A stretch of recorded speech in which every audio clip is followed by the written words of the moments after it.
Agradecimento para a Ellen por essa breve apresentação, né?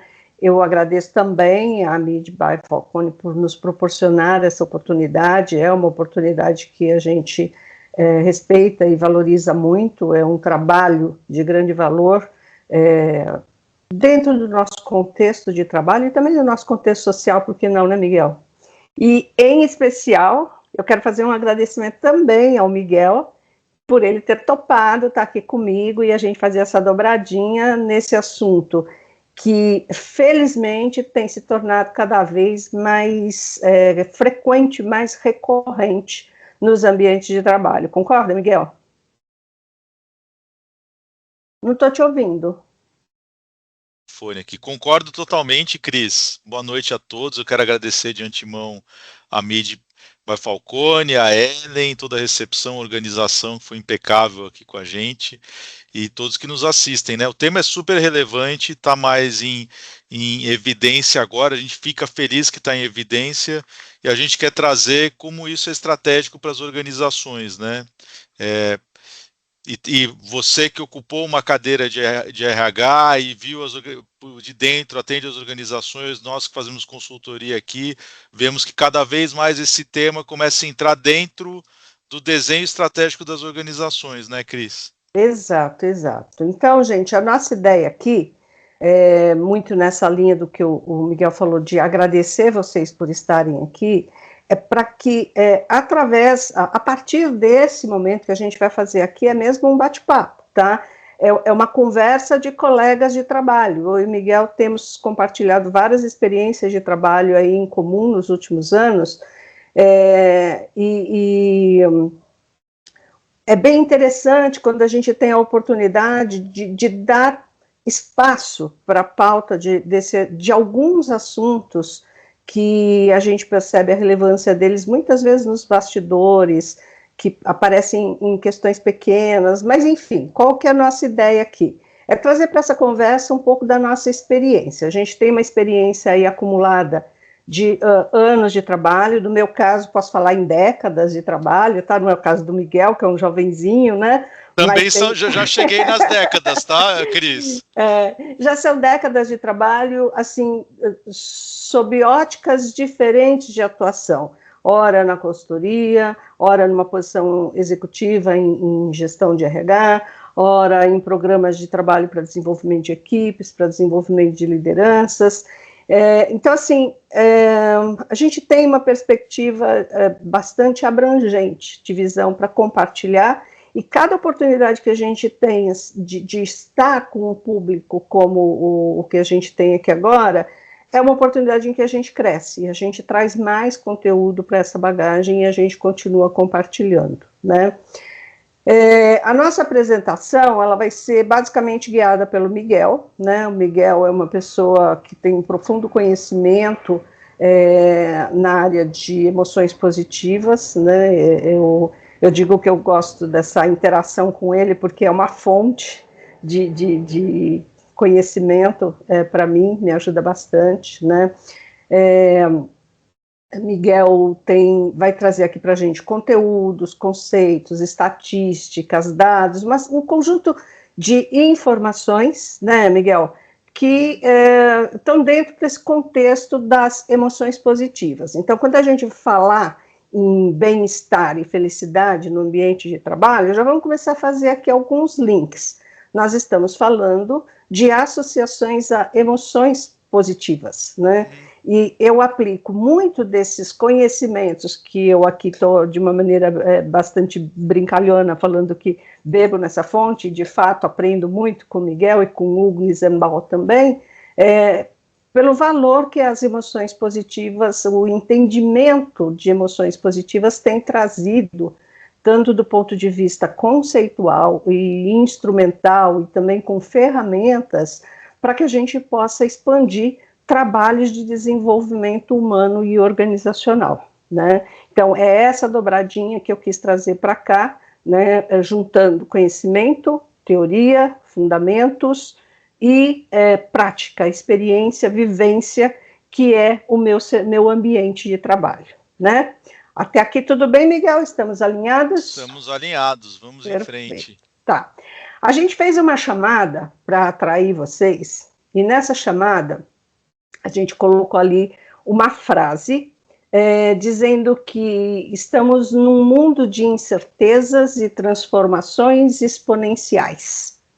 Um mundo no qual as empresas e as pessoas precisam ser cada vez mais resilientes, flexíveis e adaptáveis às contínuas mudanças em curso. Eu quis até ler essa frase. Eu olhei ali para uma colinha para ler, né? Porque eu queria lembrar dela na íntegra, né? E dizer para vocês o seguinte: não tem nenhuma novidade nisso. E certamente vocês sabem que eu estou falando que aqui não tem nenhuma novidade. Quando eu falo em mudança contínua, em necessidade de adaptação, de flexibilidade, gente, eu me lembro de trabalhos que eu fiz antes da virada do milênio, lá na década de 90, onde a gente já ia para as empresas, né, Miguel, falando sobre a necessidade de adaptação às mudanças, falando sobre a necessidade de flexibilizar, falando sobre a necessidade de adequação a novos modelos, né? Então, essas mudanças que a gente tinha já um movimento provocado por elas no final do milênio passado, elas só se acentuaram desde então, né? As mudanças não param de acontecer, gente. Não param, né? Miguel está concordando comigo, acho que você quer falar alguma coisa, né? É cada vez exponencial, né, Cris? E aí, só para comentar com a turma a nossa agenda, né? A ideia, a gente já entrar do tema, né? O contexto, o modelo de transformação, e aí chegar a falar de importância de trabalhar propósito, significado e engajamento, e uma conclusão de por onde começar. A gente quis trazer uma coisa bem prática nesse sentido, né? Exatamente, exatamente. Então, assim, retomando o tema mudança, né? As mudanças que não param de acontecer, eu acho importante a gente fazer uma pausa aqui para dizer o seguinte: não dá para desacelerar o mundo, para a sua empresa alcançar as novidades. Não dá para falar para o mundo que eu preciso me atualizar para depois para eu te alcançar. Não, não dá. Então, o que acontece? Na verdade, na maioria dos casos, a gente tem aí empresas que precisam sair à frente das mudanças, serem as geradoras das novidades, né? Quando não, Miguel, a gente está falando de pessoas, né, que precisam atualizar suas carreiras, atualizar o seu background, para que elas saiam à frente, para que elas sejam os agentes de inovação, os agentes de mudança, para que as provocações aconteçam a partir das pessoas. Agora, isso não acontece por acaso. Isso requer uma condição, um ambiente favorável. Então, por isso que a gente bate na tecla ambiente de bem-estar, né? Porque é o ambiente de bem-estar que vai proporcionar condições para isso, né, Miguel? Perfeitamente, né? Na verdade, o que acontece, né? E até entrando no cenário, a gente vai falar disso, mas é que eu preciso gerar um ambiente de confiança, de certeza, pelo menos nas relações internas que eu tenho com as pessoas, para gerar uma confiança para poder encarar as incertezas externas, né? Então, se a gente não gera um ambiente de segurança psicológica entre nós dois aqui, por exemplo, para fazer essa apresentação aqui agora, qualquer adversidade do sistema que aconteceu, qualquer eventual adversidade, talvez a gente não encare com a mesma leveza ou com a mesma clareza do que fazer, se eu não tiver um ambiente mais seguro psicologicamente dentro, porque a parte de fora a gente realmente são variáveis que a gente não controla e que cada vez mais vão mudar com frequência, como você falou. Então eu preciso entender o que eu consigo controlar, tanto eu, pessoa, como eu, líder, com a minha equipe, né? Nesse sentido que a gente traz a apresentação, né? Isso. E aí, Miguel, quando a gente fala da segurança psicológica, da confiança, do líder, nós estamos voltados, na verdade, nesse conjunto todo de elementos, numa busca que é comum a todas as empresas, é a garantia de resultados, né? Toda vez que eu vou começar um programa de desenvolvimento em empresas, seja desenvolvimento de equipes, de lideranças, um team building, enfim, geralmente eu começo perguntando para as pessoas: por que nós estamos aqui hoje? Por que a empresa está proporcionando esse momento para a gente estar junto? Aí o pessoal traz uma série de respostas, como, porque nós precisamos nos desenvolver, porque a gente precisa melhorar conhecimento, etc. E aí eu assusto um pouquinho as pessoas quando eu falo, olha, tá bom, tudo isso que vocês falaram tem muito valor, né? Mas a gente só está aqui hoje por um motivo, porque as empresas precisam do resultado que a gente gera. As empresas estão em busca de resultados, e não são resultados pontuais específicos, são resultados sustentáveis, né? Resultados que se mantenham, que garantam a perenidade, o crescimento dos negócios, né? E isso acontece com mais consistência na medida em que a gente tenha pessoas que garantam a consistência desses negócios, né? Então, aqui nós chegamos no nosso público-alvo, as pessoas dentro das empresas. A busca é pelo resultado? É, mas quem precisa dessa segurança psicológica, quem precisa dos elementos de confiança e de tantos outros elementos que vão aparecer à medida que o Miguel for evoluindo com os slides, a gente sabe que diz respeito às pessoas, diz respeito ao elemento gente que está dentro das organizações, né?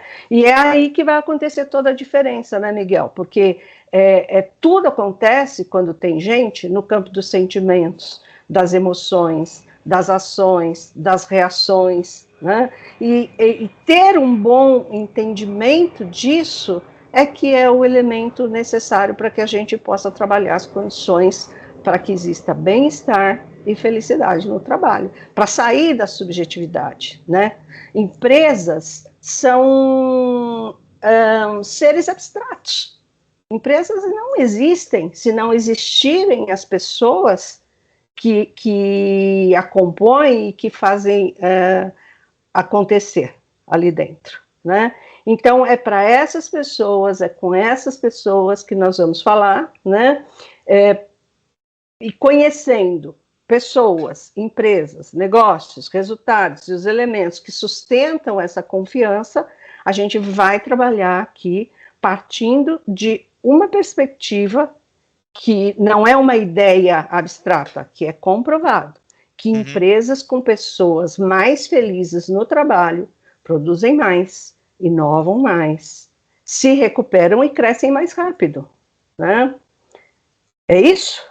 É isso, e eu acho interessante aqui, a Cris trouxe aqui um cenário de contexto, né, Cris, que a gente enxerga, né? Queria até que você comentasse esses dois aqui para a gente poder avançar com eles aqui. Perfeito, então, nós estamos falando, e eu gosto de trazer as coisas para o pé no chão, vamos chamar assim, né?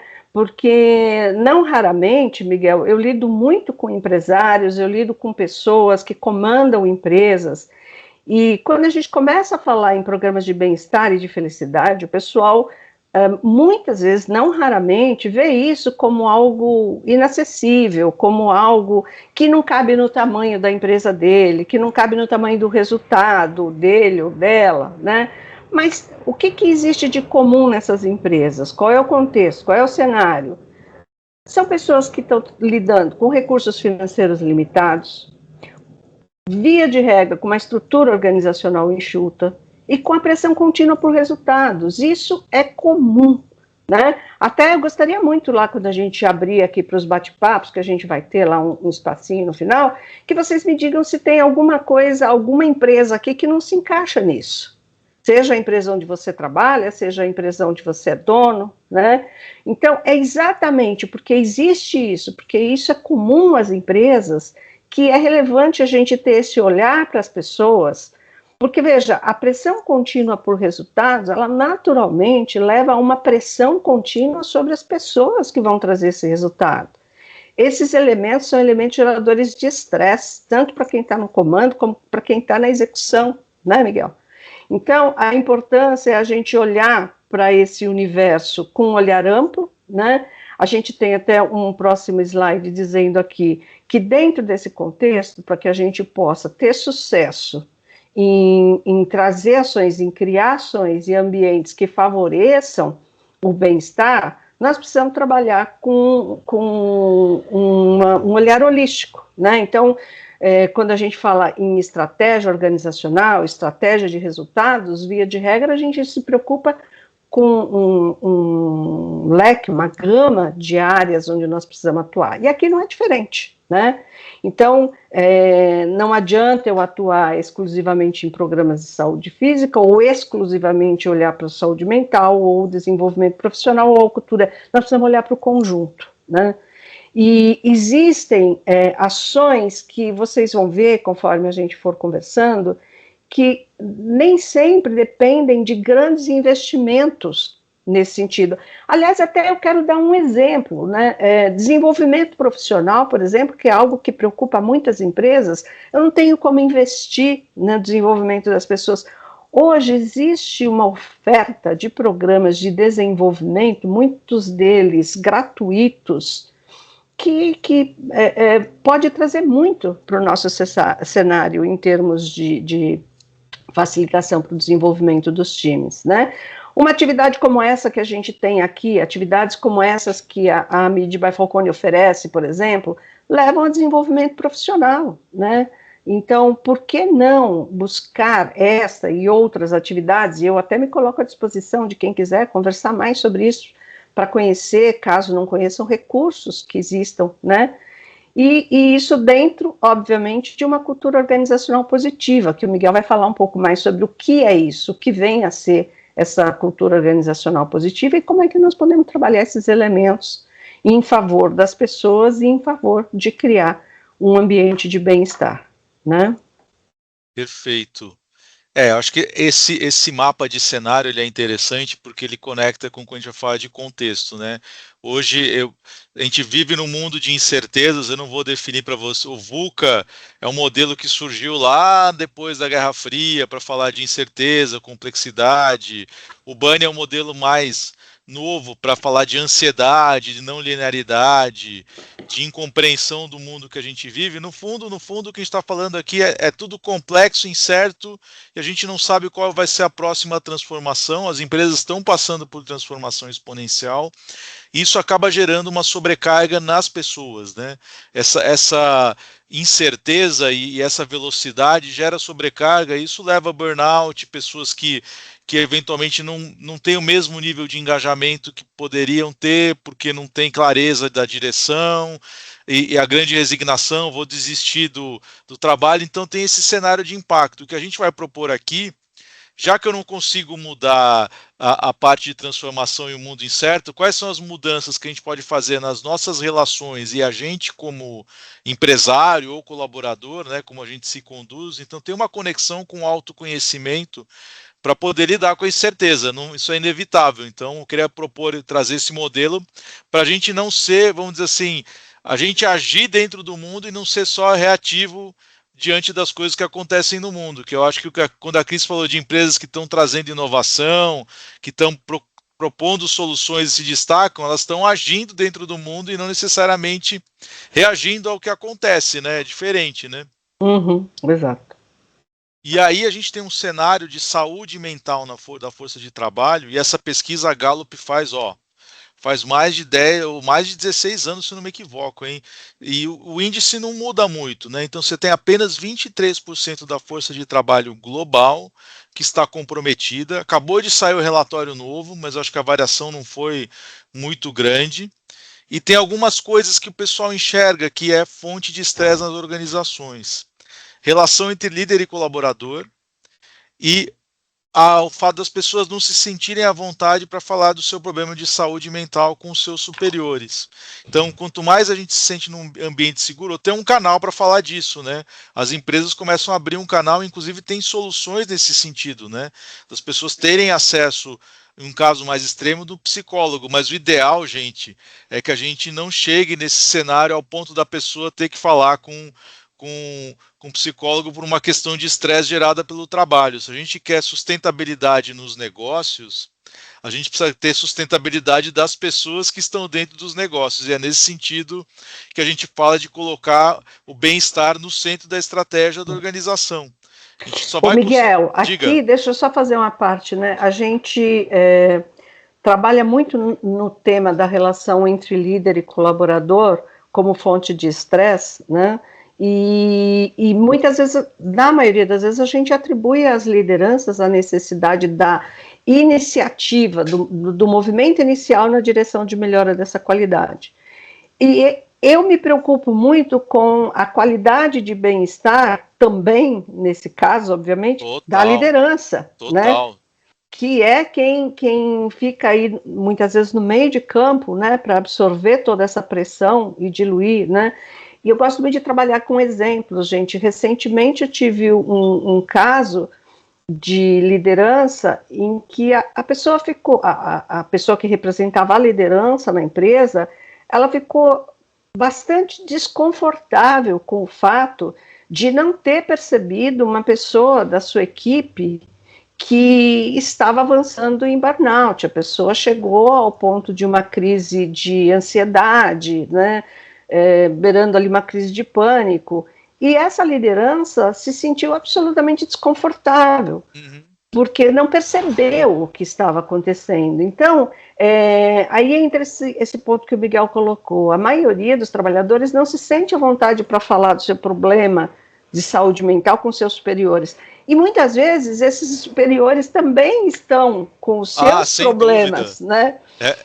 É um efeito cascata, né, Cris? Então, exato. Quando alguém pressiona alguém, a gente fala, ó, essa pessoa também, entre aspas, ela gera sofrimento, mas ela também está sofrendo porque porque é um ser humano que está ali. Tem um conselho, né? que está pressionando ele, tem um mercado que pressiona ele, e aquilo acaba gerando. Que a gente, até quero te contar uma anedota bem interessante com um líder, enquanto a gente vai avançando aqui, que essa pessoa, ele centralizava muito, tinha muito estresse por centralizar, e a equipe dele tinha estresse porque ele centralizava, e aí, a hora que ele descobriu que ele podia delegar para a equipe, que a equipe era melhor do que ele imaginava, que ele começou a ouvir mais as propostas da equipe e gerar um ambiente mais seguro para a equipe, eles agradeceram, foi o presente de Natal poder fazer isso e entender que eu posso ser mais leve como líder e eu vou gerar leveza lá na ponta também como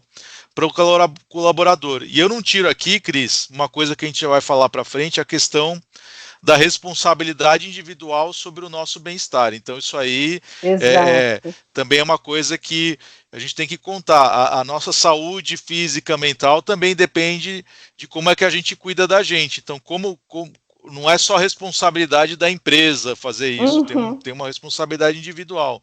Sim. Mas é essa visão sistêmica mesmo, né, holística que você trouxe, né? Exato.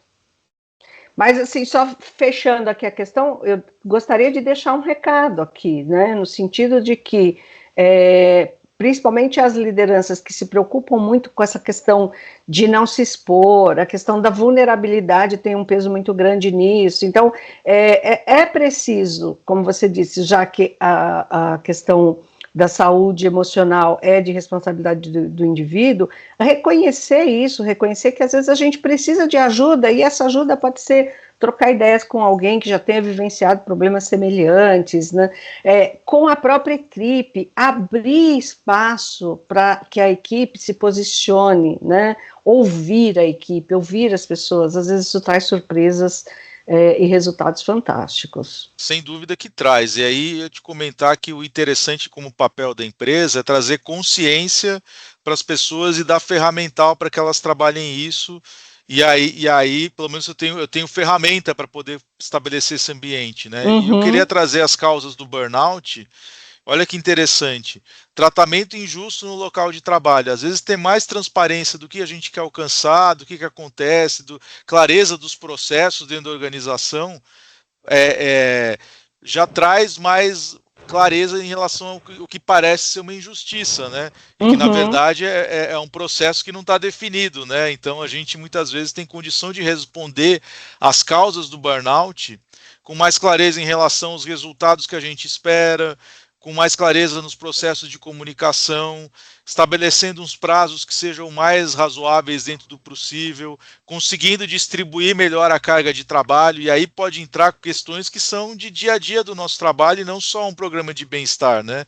Olha, será que dá para automatizar alguma coisa? Será que eu estou desaproveitando o potencial de pessoas dentro das empresas, e podem apostar, gente, vocês estão desaproveitando o potencial das pessoas. Se você não dão voz para as pessoas, para elas contarem como elas querem contribuir, vocês estão desaproveitando o potencial que existe dentro da organização, e isso, inclusive, implica em responder com menos velocidade aquela mudança maluca, exponencial que acontece no mundo, porque a resposta já não está mais só no líder, né?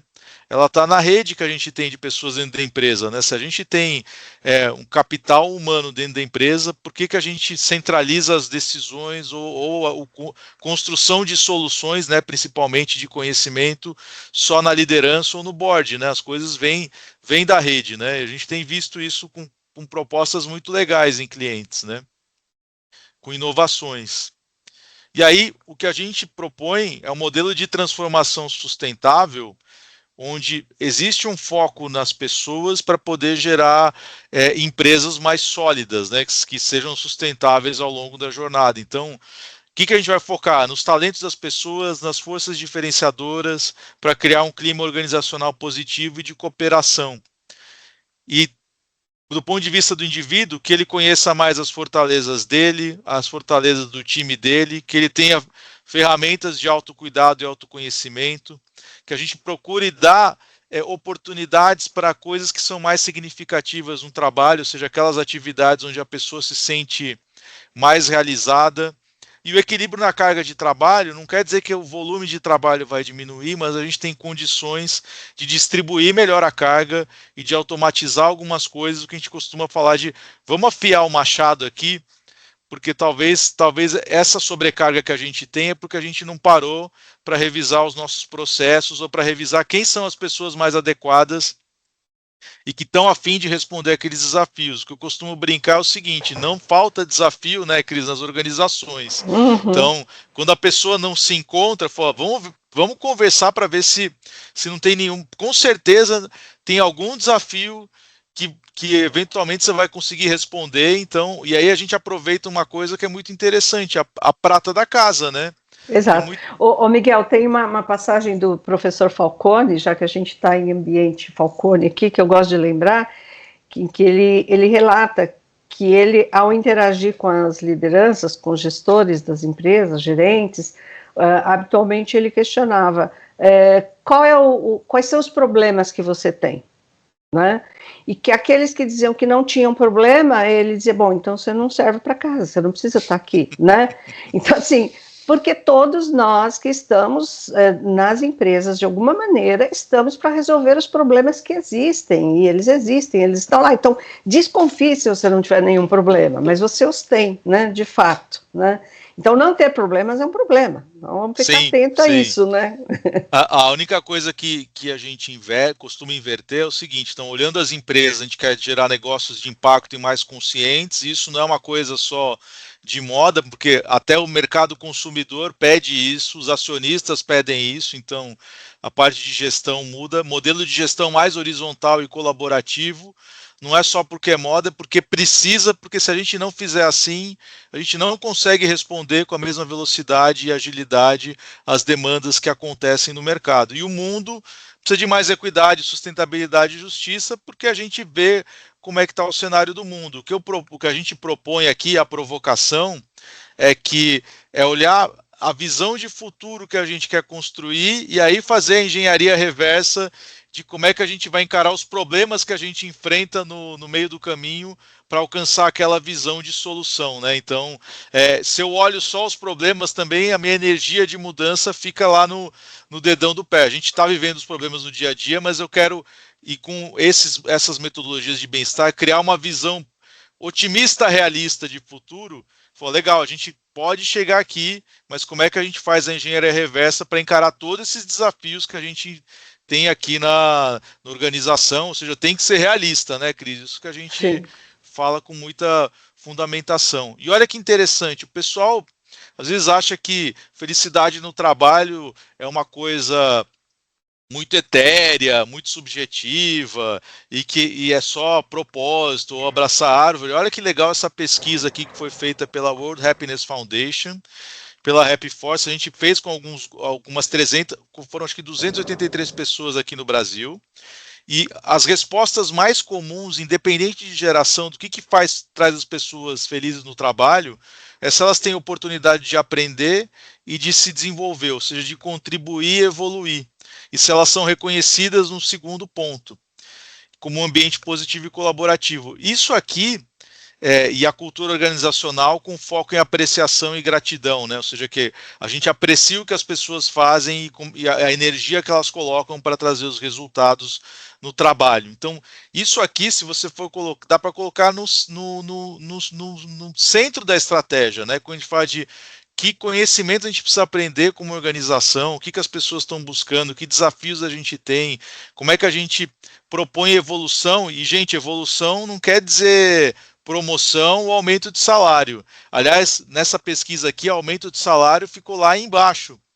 E promoção também. O que as pessoas querem mesmo é: será que eu tenho oportunidade de evoluir, de crescer? Ou seja, eu vou ser reconhecido pelo esforço que eu estou fazendo aqui? Eu tenho oportunidade de colocar minhas ideias para poder trazer soluções? É isso que elas querem, né? Então, quando a gente pergunta para as pessoas: será que felicidade no trabalho é só sobre ter mesa de ping-pong, um puff confortável? Não bate aí, né? Então, é muito interessante ouvir das pessoas, isso no mundo inteiro, que o que elas querem é aprender e continuar se desenvolvendo. E, gente, essa iniciativa, como a Cris falou, eu posso aprender com experiência, com desafio, com projeto especial, com cursos gratuitos e até ganhar espaço para investir em aprendizado. Mas se a pessoa já fala para a gente como é que ela quer contribuir para o nosso desafio e a gente tem esse espaço, o engajamento dela aumenta, e a gente está falando de aprender coisas que estão relacionadas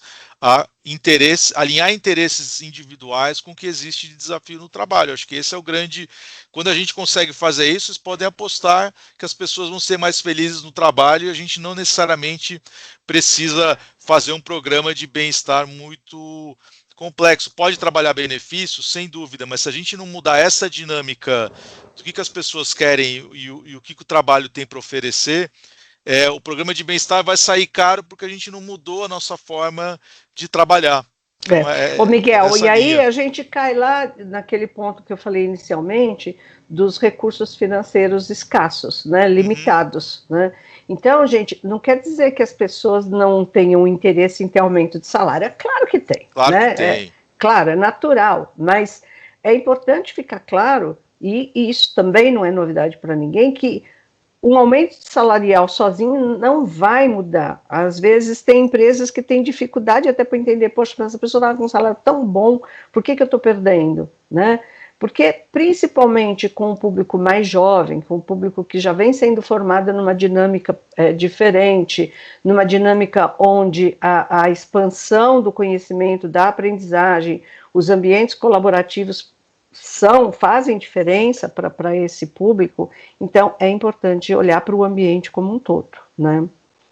Perfeito. E aí o que eu queria trazer já como próximo é que normalmente quando a gente trabalha o processo, isso que eu quero colocar, né? A gente vem de uma era industrial onde geralmente as coisas eram definidas exclusivamente top-down. O que eu não estou falando é que alguns direcionamentos, diretrizes, estratégia não seja discutido em diretoria board, mas o que a gente propõe para trazer mais bem-estar e que as pessoas se sintam mais engajadas, é que a gente tenha pelo menos um caminho de duas vias, ou seja, que no sentido de que as pessoas se coloquem como agente de mudança e tenham oportunidades para poder repensar os seus processos, repensar a sua estrutura, as metodologias e estratégias top-down. Eu quero contar uma historinha aqui, que é uma história real, com um gestor de logística, e a empresa tradicionalmente definia as coisas de maneira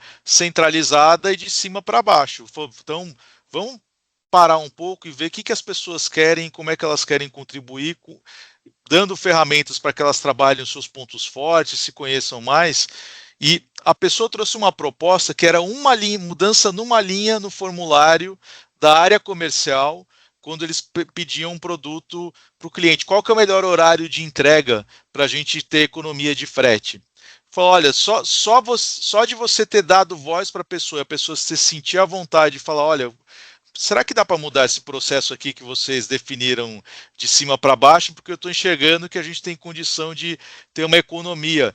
Isso trouxe um resultado e veio de um programa de bem-estar. Então, olha que maluquice você falar, olha, será a pessoa só aprendeu a cuidar dela? Não, ela trouxe uma contribuição que eu tenho certeza que com os 3 caminhões que eles mandaram ali já pagou o programa de bem-estar. Então, é nessa linha de você estabelecer um processo onde a pessoa entende que a transformação, qualquer lugar onde acontece transformação é dentro das pessoas. Então, a gente precisa gerar esse espaço que as pessoas enxerguem essa possibilidade de fazer as mudanças, elas internas, para o bem-estar delas, mas que vai reverberar inevitavelmente em como elas trabalham, como é que elas têm as relações no trabalho. Então, você vê que eu trouxe um exemplo aqui de indicador de negócio, né? A pessoa se sentiu mais reconhecida, sem dúvida, ela se sentiu mais engajada no trabalho, sem dúvida. A gente preparou ela para ela poder se manifestar e falar isso também, mas o bottom line é o bottom line, né, Cris? Ô Miguel, no slide anterior tem uma expressão que você menciona ali, dentre todas, né, toda a relevância,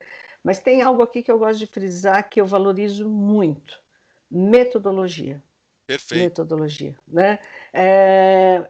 Os métodos de gestão, seja de gestão empresarial, gestão de negócios, da gestão de pessoas, eles ajudam, eles trazem instrumental, eles trazem recursos até para que a gente possa chegar a elementos como esse que você trouxe, né? Muitas das nossas empresas, principalmente as médias empresas, elas são criadas, são fundadas e vão crescendo com base na experiência, nos erros, nos acertos dos fundadores, dos sócios ou dos acionistas. Mas chega um momento, gente, que se a gente não olhar para os métodos e a gente não colocar método, fica muito mais difícil da gente evoluir, da gente avançar, né? E esses métodos, eles trazem mais segurança, mais estabilidade à ação, não só nos negócios, mas também para as pessoas, porque elas têm um fio condutor, né? Sem dúvida. E Cris, só falando aqui das emoções positivas, né? Tem uma comprovação, um estudo muito interessante de como é que as emoções positivas, primeiro, o que acontece? Elas abrem a perspectiva para você ter mais resiliência e recursos para encarar a adversidade. Então, se eu tenho uma relação boa com você no trabalho e a gente está passando por alguma crise, a gente vai dar um jeito de procurar soluções sem matar um ou outro, né? Porque a gente tem um histórico de coisas boas que aconteceram e acabam mudando a mentalidade para a gente construir coisas melhores, aumentam a visão de mundo, contribui para a inovação, constrói habilidade e recursos para a gente ser mais resiliente, ajuda a construir um ambiente mais positivo e de confiança. Isso acaba trazendo mais inovação, as pessoas se identificam mais com a organização e contribuem para o crescimento e melhor performance individual e do grupo. E eu tenho casos muito interessantes. Vou dar um exemplo. Quando teve a pandemia, tem uma companhia aérea lá nos Estados Unidos que chama Southwest, eles tomaram a decisão de não demitir ninguém. Vamos manter, vamos diminuir o salário, vou dar um jeito aqui e a gente mantém vocês. E aí fizeram um comparativo do valor da empresa em bolsa, Cris. Quando voltou da pandemia, quem foi que se recuperou mais rápido? Aquelas que demitiram ou essa que manteve, mesmo que negociado, vamos manter com os recursos que a gente tem, vamos combinar o jogo do que a gente tem de recurso disponível aqui. Mas essa transparência aí fez com que a empresa logo voltou da pandemia e se recuperou muito rapidamente. Faz parte da cultura organizacional positiva que a gente falou, de uma postura que acaba sendo interessante, né? E aí isso acaba trazendo mais engajamento, né? As pessoas que encontram mais sentido no trabalho, e sentido no trabalho a gente encontra nas atividades que a gente faz, nos relacionamentos que a gente tem e no impacto que a gente percebe no nosso trabalho. Então, quanto mais a gente tiver oportunidade de propor atividades que estão conectadas com nossos pontos fortes e que os relacionamentos sejam saudáveis, a gente tem mais satisfação e mais engajamento. Então, programa de engajamento por estímulo externo, eu posso dar bônus, eu posso dar prêmio, eu posso dar viagem para quem vendeu mais, e está tudo certo, tem que fazer, as pessoas gostam disso, mas às vezes tem respostas que são mais simples. E que Uhum. é só o espaço para a gente fazer com que as pessoas se engajem e se encontrem sentido no trabalho. Claro, a gente falou de orientação a resultado, né?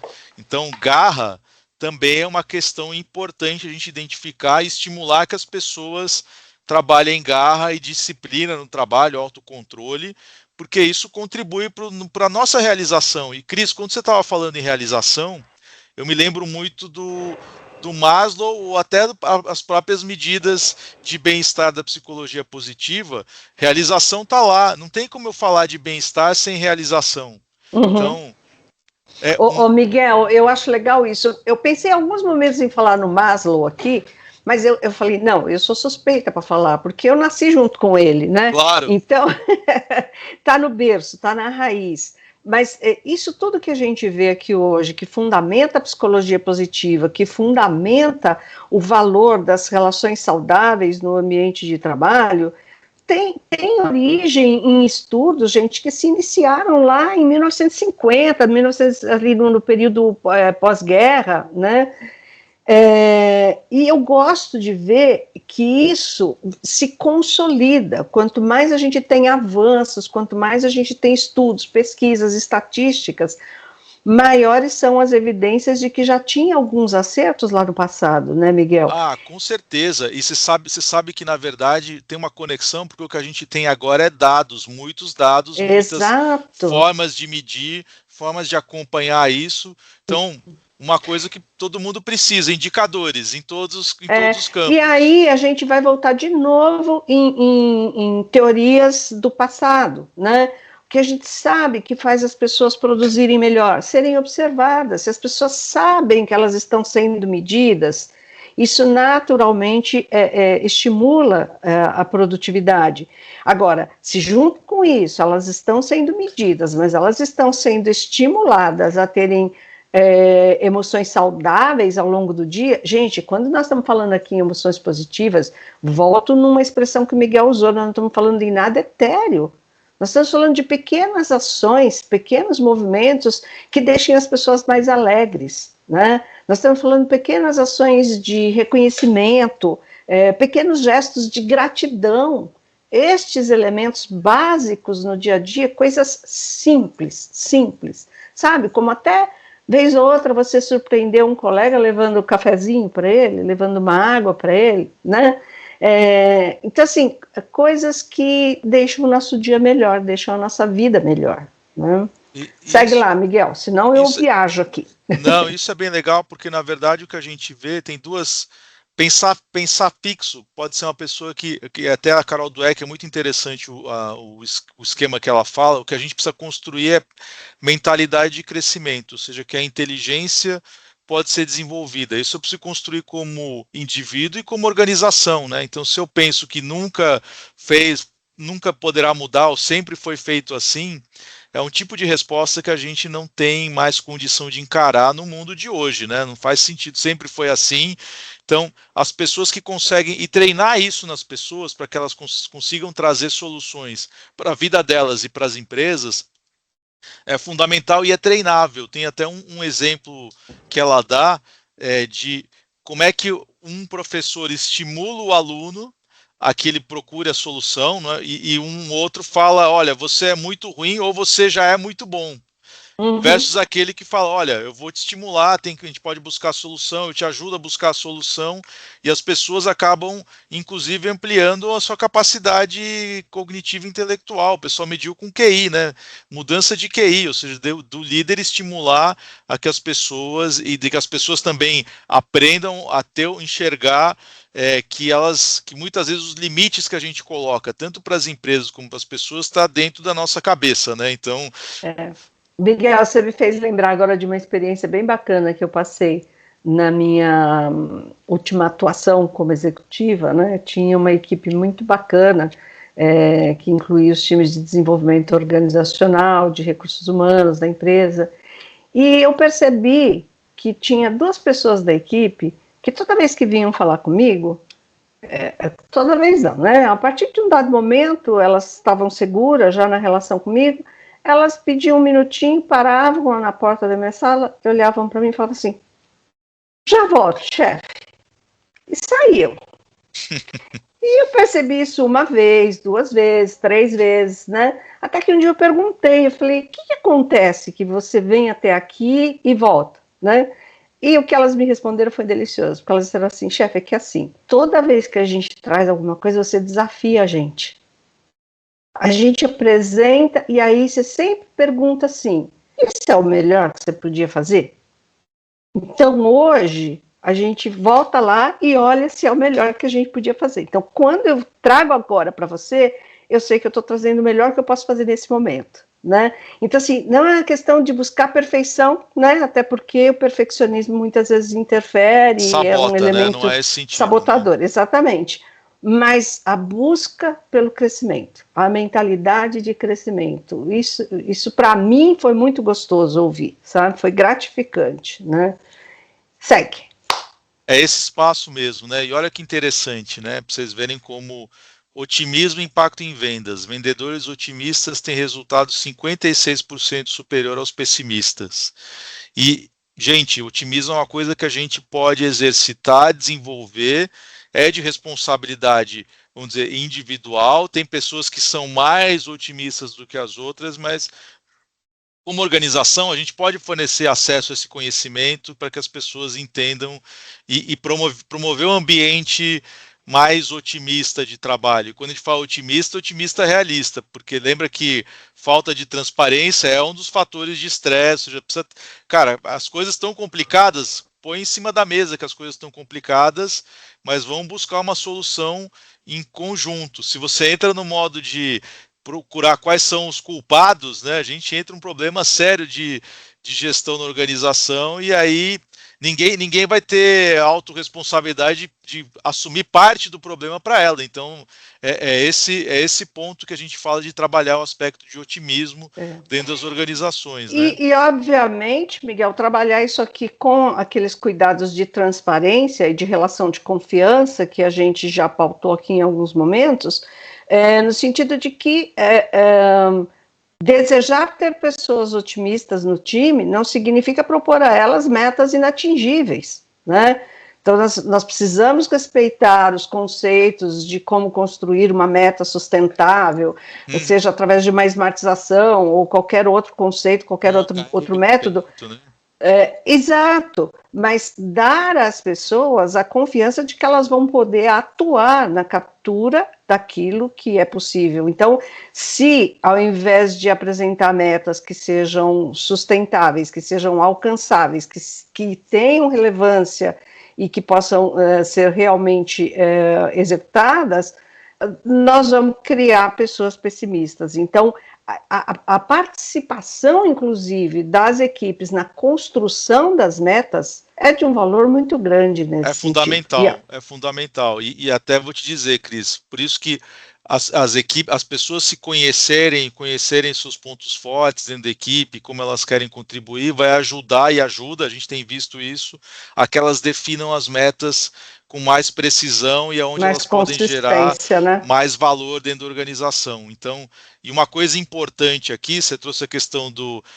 Não quer dizer que a gente não... Um pessimista, dependendo da área, se for uma área de gestão de crise, às vezes é até bom ter alguém que tem um olhar um pouquinho mais duro crítico. Da realidade, crítico. Então, assim, o que a gente quer trazer um ambiente de bem-estar sustentável, mas de longe uma questão de positividade tóxica. Ninguém é obrigado a estar feliz o tempo inteiro, a gente é afetado por um monte de circunstâncias, mas se a gente souber gerenciar melhor nós mesmos e a equipe para manter um clima minimamente saudável, a gente vai poder encarar melhor essas variações de emoções que faz parte da gente, a gente é ser humano, né? Então, quando a gente fala de felicidade no trabalho, não é o tempo inteiro, a toda hora, nem muito menos oba-oba só, né, Cris? Claro. E aí entra o elemento autoconhecimento como algo fundamental, que também pode ser construído, pode ser proporcionado através de apoio por ações dentro da empresa, né, Miguel? Porque se uma pessoa se conhece melhor, ela consegue reconhecer mais rapidamente, com mais precisão, essas emoções e fazer correções de rotas mais saudáveis. E olha só que interessante, né? A gente já está quase chegando no nosso final, mas eu queria trazer questões de comportamentos de liderança que contribuem tanto para o bem-estar das pessoas como para sustentar um mundo de transformação em alta velocidade. E isso não foi, olha que louco, não foi nenhum psicólogo que trouxe isso, foram pesquisas do MIT, que é um instituto de tecnologia, né? Falou, olha, como é que eu sustento uma empresa em um mundo de transformação em alta velocidade? Quais são os comportamentos que estão perdendo valor? Comando e controle pelo comando e controle. Olha que comando e controle não é ter ausência de... Deixar de ter comando e controle não é ter ausência de dados. Lá na ponta vocês vão ver que tem tomar decisão com base em dados, né? Pouca transparência de novo, gestão top-down só, ou seja, não dou voz para as pessoas contarem como é que elas estão ou como elas querem contribuir. Fazer microgestão, que é não dar confiança para o time, ficar olhando cada vírgula que as pessoas fazem, rigidez e tentar atender todos os problemas com a mesma resposta, que é o one size fits all. O que continua sendo valorizado? Visão clara, foco em resultados, ser centrado no cliente, liderar pelo exemplo, integridade ética, assumir riscos e liderar mudanças. Essas coisas vão ser valorizadas daqui a hoje e daqui a 100 anos, né? Não tem mudança em relação a isso. O que começa a ganhar valor é eu ter guiado por um propósito maior, ou seja, qual que é o impacto que eu vou gerar como empresa, seja gerando emprego, ou na sustentabilidade dos meus produtos, ou na satisfação dos meus clientes. Isso fica mais evidente na hora de eu desenhar uma solução que é sustentável como empresa no mercado. Tomar decisões com base em dados, sem dúvida. Ser autêntico e empático, ter empatia com os outros. E uma coisa interessante, a autenticidade aqui não é eu sou assim mesmo, vocês vão ter que me engolir. Tipo eu poder ser eu mesmo no trabalho. Se fosse faz uns 10 anos atrás, talvez eu faria esse webinar de gravata e de terno aqui, e aí a gente não poderia estar de camiseta, né? E hoje é diferente isso, né? Vocês vão me avaliar mais pelo conteúdo e se isso aqui contribui para o desafio de vocês ou não. Não como eu me apresento necessariamente. Abordagem inclusiva, estimular autonomia e fortalezas, e autonomia é velocidade de resposta dentro da organização, e trabalhar além de silos e nichos. Cada vez mais a gente tem processos integrados, né? Jornada do cliente vai envolver todo mundo, logística reversa vai envolver a produção e vai envolver logística, ou seja, as áreas vão estar cada vez mais trabalhando em projeto multidisciplinar. Então, gente, a gente precisa aprender a colaborar, não tem... Tá, ô Miguel, segura um pouquinho esse slide, que eu sei que a gente está no finalzinho, mas ele é muito importante. Ele é tá? muito importante, principalmente porque é aqui onde eu mais trabalho, é aqui onde as coisas acontecem, no campo dos comportamentos. Né? Sem dúvida. Gente, o que é essencial a gente ter de registro sobre isso? Comportamentos a gente aprende. Uhum. Né? Nós ouvimos muito, as pessoas não mudam, tem até uns ditos populares aí que eu não vou usar agora, que não convém, mas enfim, as pessoas não mudam na sua essência. Não raramente eu encontro pessoas que vêm para processos de desenvolvimento comigo e começam assim, olha, já vou adiantar que eu não vou mudar, eu não vou mudar quem eu sou. E eu falo, que bom que você não vai mudar quem você é, né? Porque se você viesse para um trabalho comigo pedindo para eu te ajudar a mudar quem você é, eu ia dizer, procura outro, não é comigo, né? Na essência, as pessoas não mudam, mas as pessoas aprendem novos comportamentos. As pessoas aprendem a descartar alguns comportamentos que não trazem resultados ou que trazem resultados nocivos. Então, o bom entendimento disso é que faz a diferença. Né? Então, assim como as pessoas aprendem novos comportamentos, as empresas podem ser estimuladores de novos comportamentos. Quando você fala aqui em ser guiado por propósito, esse é um dos pontos mais críticos no autodesenvolvimento. Quando você pergunta para a pessoa qual é o seu propósito, não faço a menor ideia, as pessoas têm dificuldade em pensar em sentido da vida, em o que elas querem alcançar, além daquilo que elas estão ali no campo do contato direto, né? Mas quando uma empresa tem um propósito bem estabelecido, descreve isso na sua cultura e cria estratégias em favor desse propósito, as pessoas começam a perceber que elas têm maior ou menor aderência a isso. E tudo mais ficará mais simples na medida em que as pessoas se identifiquem com o propósito organizacional, né?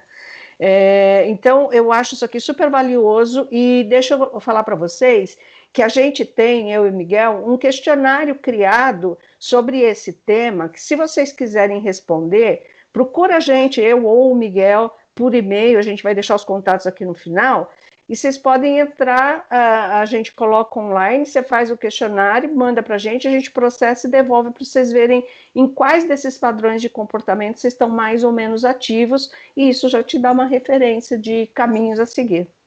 Isso é bem legal, porque Cris, eu já fiz projetos onde toda a liderança da organização respondeu. E aí você vê, olha, vocês estão querendo, e a gente confrontou isso com a cultura que eles queriam criar. Olha, vocês estão querendo criar essa cultura aqui, só que ainda tem algumas coisas que estão acontecendo aqui que vocês vão ter que mudar para poder chegar a essa cultura que vocês querem criar, os resultados que vocês querem criar. E foi bem legal porque não se trata de levar a pessoa a ser quem ela não é, ela ser quem ela é, mas melhor. Exatamente. Então, é esse o ponto. E também não se trata da pessoa abraçar exclusivamente o propósito da empresa. Precisa ter um casamento para que o propósito da empresa ajude a cumprir o meu propósito também, né? Então, são as duas coisas que eu pelo menos gosto muito de ressaltar, né? Muito bom.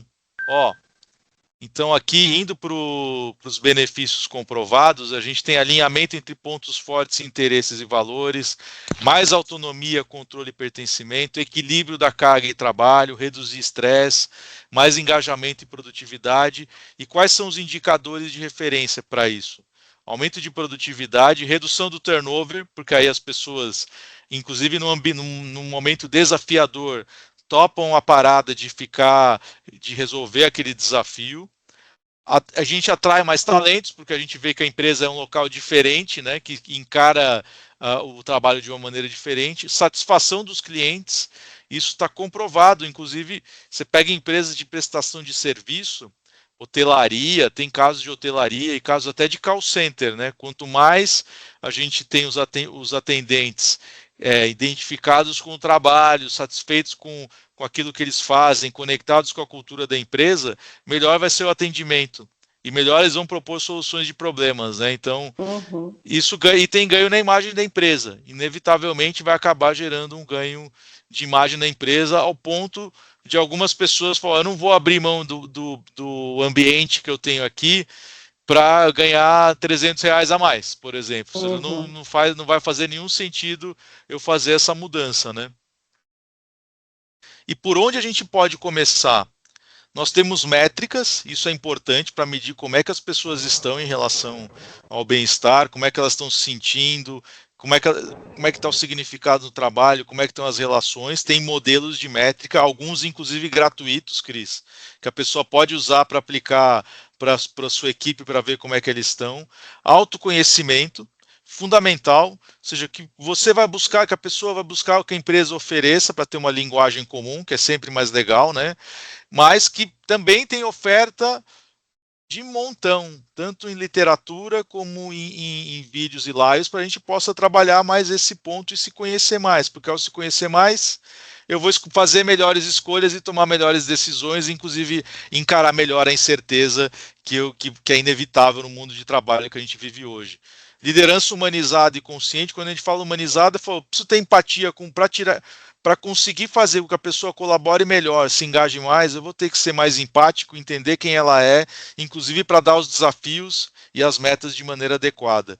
Colaboração, descentralizar, porque isso é o que as empresas precisam para que funcionem de uma maneira mais tranquila. A CNV pode ser uma maneira da gente se comunicar de uma maneira mais assertiva, menos agressiva e que é importante nos dias de hoje. Ô Miguel, eu vou abrir aqui CNV porque nem todos necessariamente conhecem, né? Comunicação não violenta, tá, gente? E eu quero dar um toque aqui também, porque recentemente eu coloquei num relatório de fechamento de um trabalho com um cliente que eu sugeria um aprofundamento em comunicação não violenta, E eu precisei depois explicar melhor isso para o cliente, porque ele entendeu que ele estava sendo agressivo, violento na sua comunicação.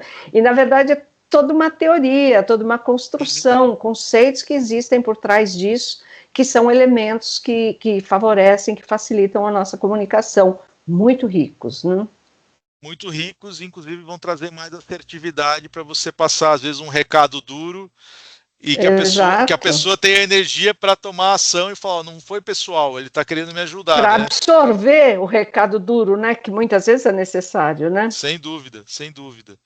E mudar as circunstâncias, né? Redesenho do trabalho, ou seja, eu posso reformular meu trabalho, e tem casos muito interessantes, tá? Eu vou comentar rapidinho um aqui, uma pessoa que queria migrar da área de trade para uma área de e-commerce, e ela, como parte do redesenho de carreira dela, mas tudo bem, a gente não tem essa área, tem um projeto iniciando, mas eu vou precisar que você me prepare uma sucessora. Então, essas negociações que vocês veem que são bem focadas em trabalho, mas que permite um diálogo positivo. Você quer isso, mas eu tenho essa expectativa de você. E quando a gente fala de carreira líquida, que a mobilidade interna dentro das organizações vai ser cada vez maior e que o que a gente quer é entregas e resultados, e não necessariamente que você se defina pela função que você ocupa. Exato. E o trabalho em rede, que é fundamental para a gente poder encarar essas mudanças. Com isso... E são elementos aqui, Miguel, super importantes, considerando que a gente tem organogramas cada vez mais enxutos, né, com menores níveis hierárquicos e, obviamente, oferecendo cada vez menos cargo. Então, se as pessoas têm oportunidade de expansão da sua carreira em termos horizontais, em termos de oportunidades de aprendizagem e de crescimento, isso dá um ganho assim, imensurável para a empresa e para as pessoas. Total, total. Você sabe que eu numa empresa de outsourcing que eles têm fizeram um monte de mudanças sem contratar pessoas novas para a parte de inovação. Você fala, será que eu precisava contratar gente nova ou era só dar as condições para que eles aprendessem coisas novas e trouxessem novas propostas, né? Não quer dizer que a gente não precisa oxigenar as empresas, mas que muitas vezes a solução está lá dentro. Com isso, gente, aberto o canal, a gente está um pouquinho, está no time ainda de bater um papo e conversar, mas tudo isso que a gente trouxe aqui, Cris, tem métrica, né? Tem métrica, tem metodologia, tem fundamentação teórica e prática, então não é nada místico, né? Quando a gente vai falar de bem-estar e felicidade no trabalho, né? E o nosso propósito também, gente, é tirar um pouco da abstração do tema, né? E trazer isso para um campo mais concreto, né? Para um campo palpável.